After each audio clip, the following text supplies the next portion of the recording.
மாணவர் சின்னத்துறைக்கும் நடந்தது. தொடர்ச்சியாக இன்னும் அது ஓயாமல் இருக்கு.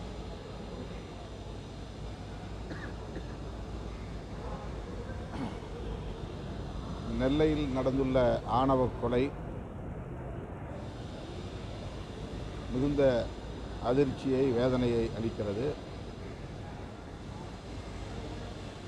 அந்த கொலையில்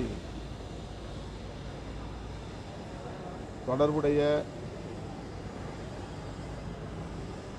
அனைவரின் மீதும் நடவடிக்கை எடுக்க வேண்டும் என்று கவின் குடும்பத்தை சார்ந்த பெற்றோர் உள்ளிட்ட பலரும் கோரிக்கை எழுப்பி வருகின்றனர். இன்னும் அவரது உடலையும் திரும்பப் பெறவில்லை. இந்த நிலையில் படுகொலை செய்த சுஜித் மற்றும் அவருடைய தந்தை காவல் உதவி ஆய்வாளர் சரவணன் ஆகிய இருவரும் கைது செய்யப்பட்டிருக்கின்றனர். ஆனால் கவினுடைய தந்தை சுஜித்தினுடைய தாயாரையும் கைது செய்ய வேண்டும் என்று வலியுறுத்தி வருகிறார். காவல்துறையில் அவரும் அந்த பெண்மணியும் பணியாற்றுகிறார் என்பது குறிப்பிடத்தக்கது. 3 பேரின் மீதும் முதல் தகவல் அறிக்கை பதிவு செய்யப்பட்டிருக்கிறது. முதல் தகவல் அறிக்கையில், அதாவது எஃப்ஐஆரில், அந்த தாயாரின், அதாவது சுஜித்தினுடைய தாயாரின் பெயரும் இடம்பெற்றுள்ளது என்பதை நாம் அறிவோம். எஃப்ஐஆரில் இடம்பெற்றுள்ளவரை கைது செய்வதிலே காவல்துறைக்கு என்ன தயக்கம் என்று தெரியவில்லை.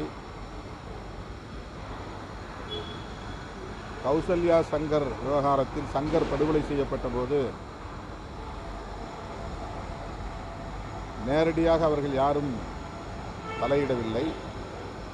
கூலிப்படையை கொண்டு படுகொலை செய்தார்கள். ஆனால் சங்கர் படுகொலையில் கௌசல்யாவுடைய தாய், தந்தை, தாய்மாமன் உள்ளிட்ட அனைவருமே உடனடியாக கைது செய்யப்பட்டார்கள். அந்த அடிப்படையில் தான் இந்த கோரிக்கையை கவினுடைய பெற்றோர் முன்வைக்கிறார்கள். தமிழ்நாடு அரசு பாதிக்கப்பட்ட குடும்பத்திற்கு நீதி கிடைக்கும் வகையில்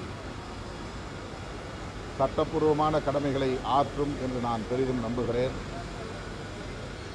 அந்த வழக்கை சிபிசிஐடி விசாரணைக்கு மாற்றியுள்ள சூழலில் சிபிசிஐடி காவல்துறையினர் நேர்மையாக நடந்து பாதிக்கப்பட்ட கவின் குடும்பத்திற்கு நீதி வழங்க வேண்டும் என்று வலியுறுத்துகிறேன். இது தமிழ்நாட்டில் தென் மாவட்டங்களில் மட்டுமல்ல, வட மாவட்டங்களிலும் கூட, மேற்கு மாவட்டங்களிலும் கூட பரவி வருகிறது.